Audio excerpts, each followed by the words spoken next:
kita liputan bener kok.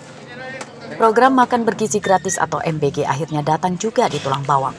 Mereka yang menerima paket makanan diantaranya adalah ratusan siswa SMP Negeri 1 Banjarmarko Tulang Bawang pada Selasa pagi.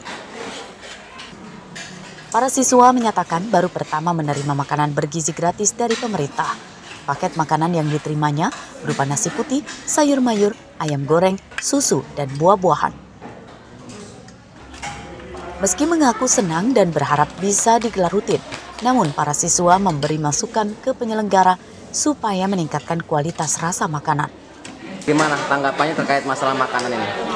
Maaf ya, saya hambar. Kurang ya? Tapi ayamnya enak. Ayam enak. Porsinya bagaimana? Pas. Menunya apa aja sih? Susu, ayam, sama sayur.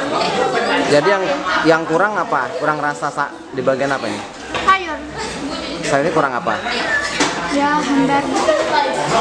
Mungkin buat selanjutnya ayamnya lebih diungkep lebih lama lah biar tidak terlalu keras karena emang sulit dikunyah dan sulit diambil dengan sendok. Itu aja sih. Untuk bumbu lainnya? Bumbu lainnya sudah pas dan nikmat. Untuk sayurnya? Sayurnya ya gimana ya? Mungkin kurang bumbu sedikit saja. Nasinya bagaimana? Nasinya sudah pas, tidak terlalu lembek, tidak terlalu keras. Sudah pas. Kemudian apa aja sih yang ada di dalam kotak makan itu isinya? Tadi saat makan isinya ada ayam, ada nasi, ada sayur, ada susu dan juga buah jeruk. Kemudian apa harapan ke depannya? Kedepannya agar program ini akan berlanjut. Pendistribusian makanan bergizi gratis pertama kali digelar serentak mulai sekolah PAUD, SD, dan SMP. Pemkab Tulang Bawang mengklaim selama hari Selasa telah mendistribusikan 3.000 paket makanan bergizi bagi siswa. Ya, kita ini program ini kan program nasional, program unggulan. Kita sudah rapatkan dengan BGN, dengan Pak Dandim dan kami Pemda. Nah, hari ini hadir juga Pak Kajari beserta pihak ketiganya untuk malah kalau kemarin rapat hasilnya saya minta simulasi sebelumnya. Alhamdulillah hari ini kita bisa saksikan, bisa sampailah ke siswa. Program makan bergizi gratis telah resmi dijalankan mulai awal Januari 2025. Namun hingga kini pendistribusiannya belum merata ke semua sekolah dan bahkan lebih banyak sekolah yang belum menerimanya. Para siswa berharap makan bergizi gratis segera datang karena telah resmi dibiayai pemerintah yang seharusnya jadi hak semua siswa mendapatkannya. Mustaki melaporkan dari Tulang Bawang.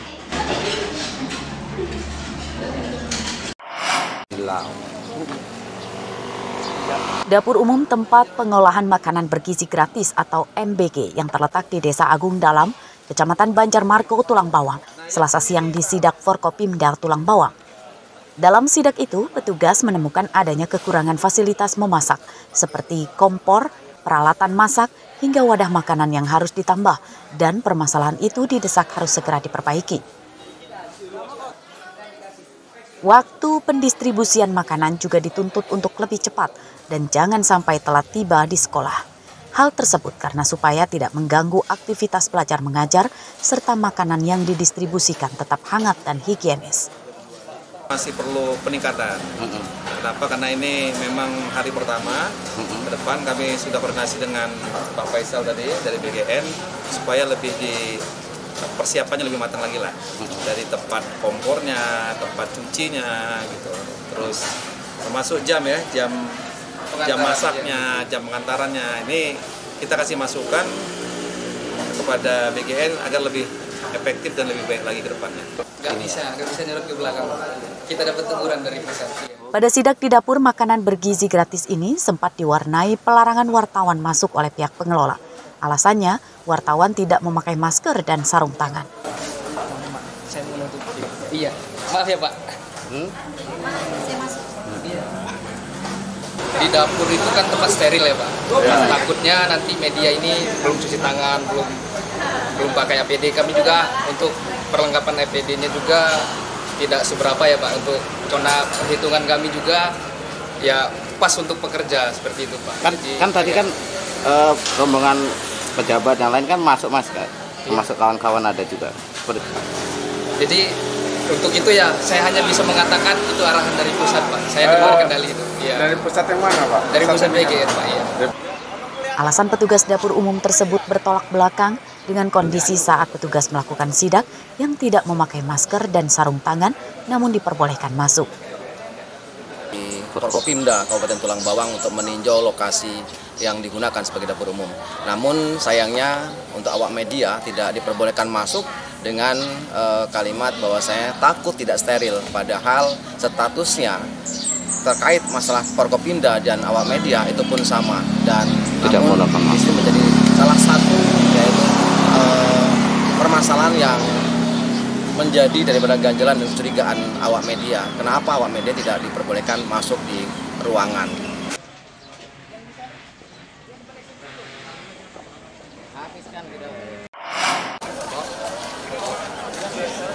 Masalah libur sekolah pada bulan Ramadan telah ditetapkan oleh pemerintah. Selasa siang, Dinas Pendidikan Bandar Lampung menyatakan telah menerima surat edaran keputusan bersama 3 menteri terkait masa libur sekolah selama Ramadan 1446 Hijriah.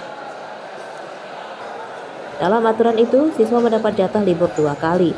Awal libur tanggal 27 Februari hingga 5 Maret, kemudian pada 6 hingga 25 Maret para siswa kembali masuk sekolah. Lalu pada libur lagi dalam rangka libur lebaran yang dimulai 26 Maret hingga 8 April. Siswa kembali masuk sekolah pada secara normal setelah lebaran mulai tanggal 9 April. Peningkatan ketakwaan melalui kegiatan-kegiatan keagamaan. Nah, tidak terkecuali juga dengan sekolah-sekolah yang non-muslim ya. Mereka juga disarankan untuk mengikuti kegiatan-kegiatan seperti itu. Tidak ada yang 30 hari itu. Jadi kalau berdasarkan edaran itu minggu pertama anak-anak itu belajar di rumah. Nah, di minggu kedua, minggu ketiga kita belajar di sekolah dengan diisi dengan kegiatan-kegiatan, boleh pembelajaran, boleh keagamaan dan lain sebagainya. Salah satu hal yang dapat kami lakukan itu adalah kami mengajak anak-anak untuk kembali membuka buku yang dulu biasanya kalau ada tugas selalu membuka handphone. Itu buku-buku di perpustakaan sekarang tuh tidak baru lagi. Jadi banyak sekali anak-anak yang meminjam buku dan aktif untuk bergantian untuk minjam buku gitu. Kemudian yang paling penting itu adalah dinamika sosial anak. Itu ingin kami kembangkan supaya anak-anak itu terbentuk dari karakternya lebih baik gitu. Tidak hanya aspek kognitif, jadi aspek sosial, kerjasama, kemudian saling menghargai dan saling support satu sama lain itu muncul dengan sendirinya. Masalah libur sekolah di bulan Ramadan sempat jadi isu nasional sebab telah diberlakukan sejak tahun 1999 di era Presiden Abdul Rahman Wahid atau Gus Dur. Aturan itu kemudian dievaluasi pada Ramadan tahun ini atau setelah berjalan selama 25 tahun. Jeffrey Arifin melaporkan dari Bandar Lampung.